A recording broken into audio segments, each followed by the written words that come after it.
Sa press briefing mga kababayan, kanina ni Jose Castro, dumistansya yung Palasyo Malacanang sa naging statement ni Sara Duterte na may huling habili na po yung kanyang tatay. Na kung mamatay sa kulungan po, ang huling habilin, huwag nang iuwi yung kanyang labi sa Pilipinas. Mga pangitain nito mga kababayan. Di ba may sinasabi tayo? Be careful of what you say or you wish for, it may become a reality. Di ba? The power of the tongue.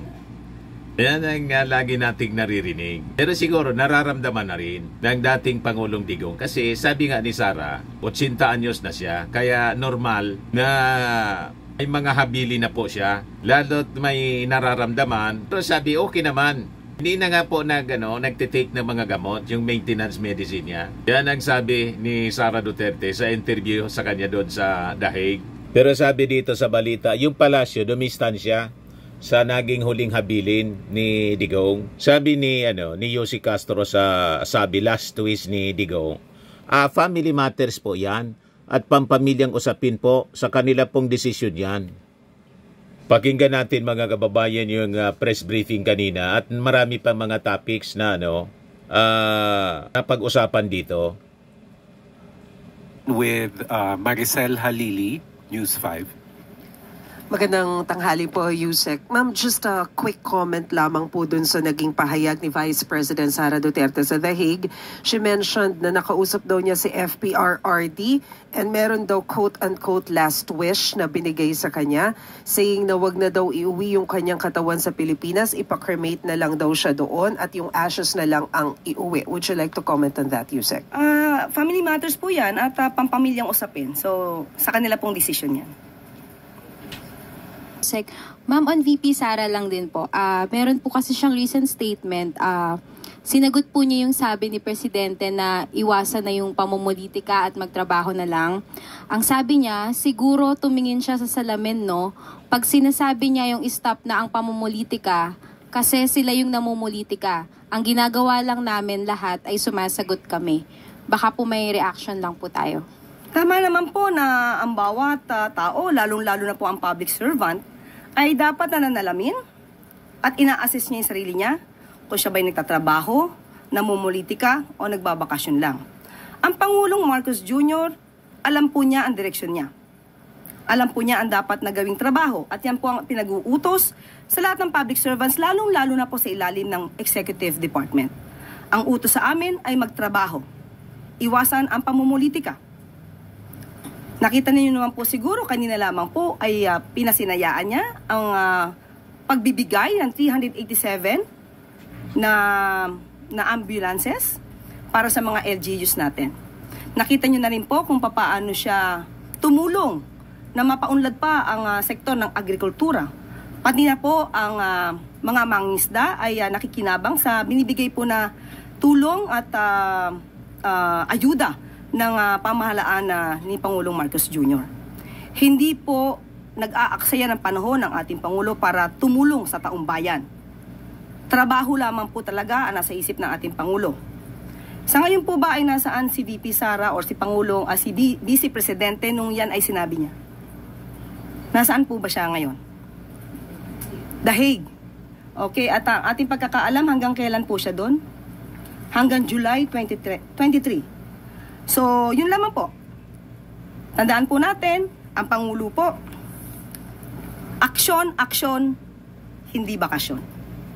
Imagine, 2 weeks po sa ibang bansa, sa dahig si Sara Duterte. Walang ginagawa kundi pampersonal lang niya. Pagkatapos may galpas siya mga kababayan na magsalita ng namumulitika yung ating Pangulo. Nasaan yung ating Pangulo? Hindi nga siya mamensyon ng ating Pangulo. Never na nabanggit yung kanyang pangalan ng ating Pangulo. Kasi busy yung ating Pangulo sa pagsiservisyo sa ating mga mamamayang Pilipino. Sa distribution po, kasama na si Isko Moreno.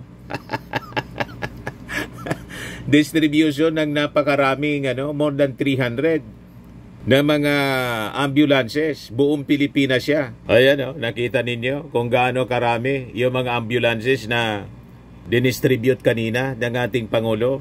Ayan po, matindi, mga local officials, buong Pilipinas, buong Luzon. Ganon mga kababayan yung ating Pangulo, walang pamumulitika. Lahat ng mga LGUs, pati doon dito sa amin mga kababayan, 17 ambulances ang pinamigay. Yan, for Albay. Albay receives 17 patient transport vehicles from the national government. Ang gobernador dito, PDP Laban, kapartido ni Digong. Pero hindi tinitingnan mga kababayan kung kanino kakapartido, anong kulay mo. Nung mayor dito yung gobernador ngayon, hindi pinaintulutan po si PBBM noong 2022 presidential election na makapangampanya rito. Hindi binigyan ng permit kami na makapag-rally, meeting di avance dito po sa amin, sa Boulevard. You see? Pero pinulitika ng ating Pangulong Bongbong Marcos ang nakaupong gobernador. Hindi po. Binigyan 17 na mga ambulances ang Albay. Talo dito po sa Albay si PBBM nung eleksyon. Pero ang dami niyang proyekto rito. Yan ang walang politika. Hindi siya namumulitika. Nakita naman po ninyo, si Isko Moreno, kalaban niya sa pagka-Pangulo. Pero katabi niya ngayon. Kasi sabi ng ating Pangulo, kalimutan natin ang politika. Simula na tayo magtrabaho. Tapos na yung eleksyon Yan si Isko Moreno. Ganon karami, mga kababayan. Diba? Nakakatuwa yung ating Pangulong Bongbong Marcos. Hindi siya marunong mamulitika. Yan tingnan ninyo. Yung distribution kanina. Ayun si Isko pala. Katabi pa. Binanatan pa ni Isko nung kampanya si PBBM. Ganyan dapat ang leader. Hindi tulad ni Sara Duterte, matindi po kung manira. Siya yung naninira tapos binabaliktad niya yung ating Pangulong Bongbong Marcos. 287 na mga patient transport vehicles pinanmudmod ng ating Pangulo. At ang sabi ng ating Pangulo, lahat ng municipalities, cities sa buong bansa, at the end of the year, lahat sila bibigyan po, tig-iisa po, na untap sa mga existing nilang mga ambulances. Dati ng mga may ambulances po, yung mga malalaking syudad at munisipyo. Pero dadagdagan pa mga kababayan yan. At yung mga wala na dati, matagal na panahon, wala, ngayon lang sila magkaka-ambulance mga kababayan. Para mabilis ang pagsaklolo sa mga pasyente. Masaya itong mga event ito dahil sa wakas yung marami sa ating mga LGU at mga cities at municipalities na hanggang ngayon ay hindi pa nagkaroon ng ambulansya o vehicle ay magkakaroon na. At yung pang hindi pa nabigyan ay magkakaroon din. Diba? Ang pangako sa akin, ang instruction ko, kailangan by the end of the year, masabi na natin by the end na lahat na ng cities and municipalities ay nabigyan na natin itong patient transport vehicle.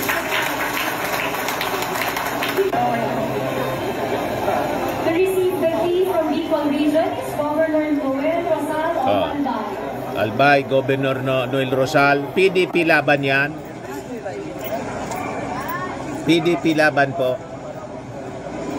Hindi man siya kapartido ng ating Pangulo. Kapartido ni Digong. Yan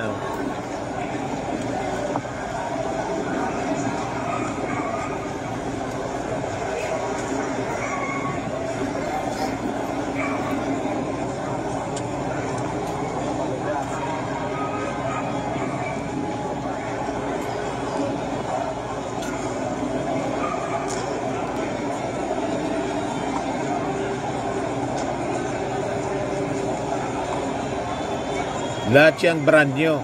Toyota, Toyota Grandia po.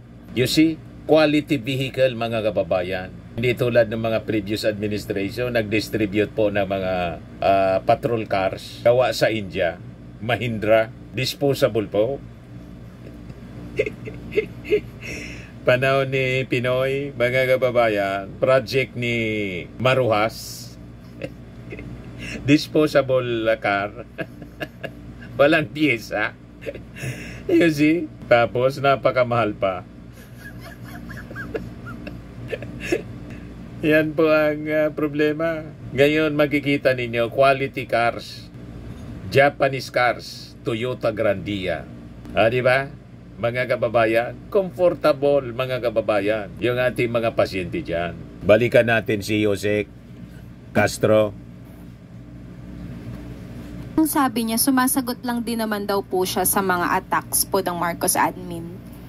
May dagdag po ba tayong comment doon?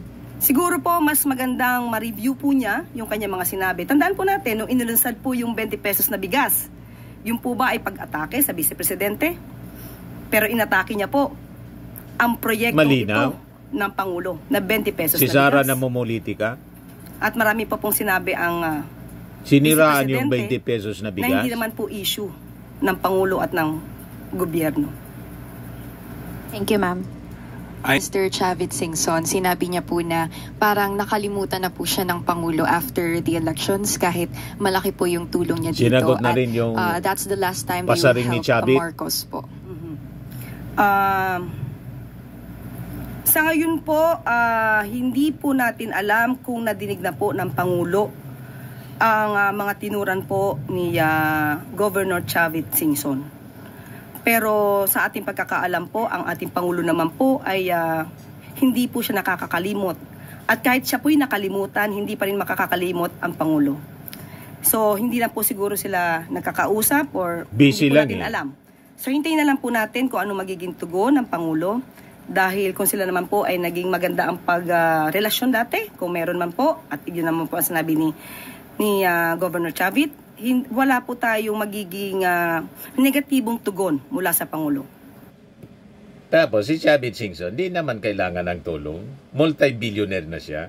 Di ba? Ang importante, yung tinulungan niyang presidenteng nanalo, nagtatrabaho ng matino. Hindi tulad kay Sara Duterte na gusto niyang isupport na. Kasi hindi na daw niya iboboto ang sino man sa Marcos. Tapos sabay gatong naman ni Amy Marcos. Nag-react si Amy. Ayan o. Siya saan nak makalipat manang Manong.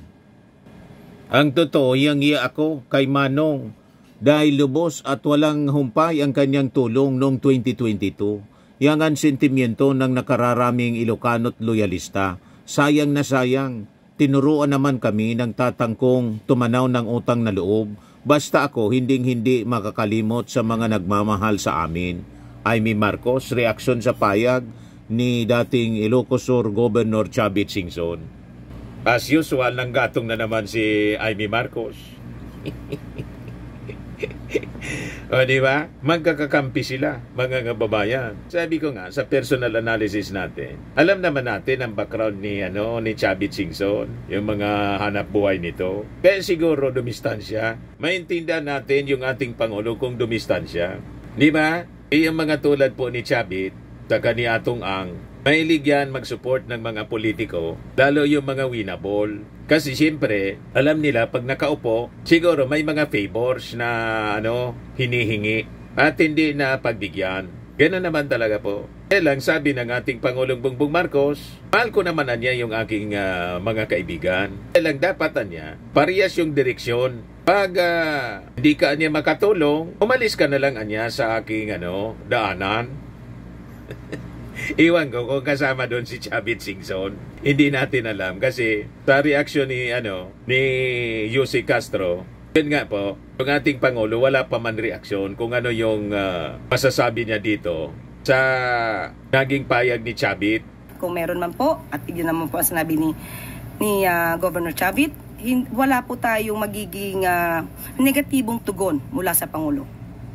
Ma'am, just to follow up on the Sabongeros story development, sinabi po ni SOJ Remulla na based sa intelligence na natanggap nila at dokumento, yung mga involved nung sa drug war ni former President Duterte ay possibly involved din sa missing Sabongeros case. May response po ba ang Palasyo at have we heard from General Torre about this? Okay, kung ganyan po ang nakikita sa mga investigasyon, mas lalo pa po dapat itong palawigin yung pag-iimbestiga rito. Dahil mukhang konektado ang mga nagawang krimen kung ito man po ay mapapatunayan. Hindi po natin sinasabi na sila na po ay guilty, pero mas gusto po ng Pangulo, iuutos po talaga niya na dapat mabigyan ng hustisya ang mga nabiktima. Thanks po. So lalo talaga pong lumalalim ang issue sa missing sabungeros. Anyway, subaybayan po natin. Sa mga naghanap ng malinis and spacious fitness gym, pumunta lang po kayo sa aming Colossal Fitness Gym. We also offer Grab Car Rental with our brand new 2023 model ng Toyota Innova. We also accept booking for those who are planning to travel via PAL, Cebu Pacific, and other airline companies, local and international, and bills payment for Meralco Bills, PLDT, Aleco Bills, etc. Ang Colossal Fitness Gym is located at 3rd floor Security Bank Building, Lanco Business Park, Legazpi City, Albay. For inquiries, look for Chilon Maravillas. Contact number 0966-802-0949. Yan yung aming Innova. Lagi na pong matao sa amin. Pati mga foreigners po, tingnan ninyo, mga British tourists sila. Ang lalaki ng katawan na, mga kababayan, nag-gym sa amin. Ito naman po, Indian National. Ito mga mga European sila. Ito naman yung bago naming product na binibenta online, iGlow Serum. Whitening po siya galing sa South Korea. Tingnan ninyo yung epekto sa ating anak na architect entrepreneur, Riz Maravillas. For inquiries, look for Riz Maravillas on FB. Ito naman po, Firmax Firming and Lifting Cream. Pinapahid po ito sa mga pulses and affected area. Mainam po ito sa mga pains at paninigas na mga kasong-kasoan. Ito po, Automax Radiant Serum. Sa mukha naman yung application. Anti-aging po siya. You will look 10 years younger than your age. Ito naman po yung bago naming binibentang product online. I Am Worldwide Amazing Pure Organic Barley Powdered Drink Mix from Australia. Yun, mga gusto po na magnegosyo nitong Amazing Barley, mag-contact lang po kayo sa amin. Mag-message lang po kayo sa amin. Lalo sa aking anak na architect entrepreneur. Negosyo niya ito po. Para kumita kayo, extra income po. Endorsed by Maritoni Fernandez, isa pong cancer survivor. Yan po yung mga health benefits niya. Boosts immunity, improves digestion, enhances energy levels, packed with antioxidants, prevent cancer. For inquiries, look for Riz Maravillas. Sa mga naman po, mga mahilig sa imported bags and wallet, kontakin na lang po ninyo si Ma'am Eileen Rosales, Eileen Closet. Naka-base po siya sa Amerika.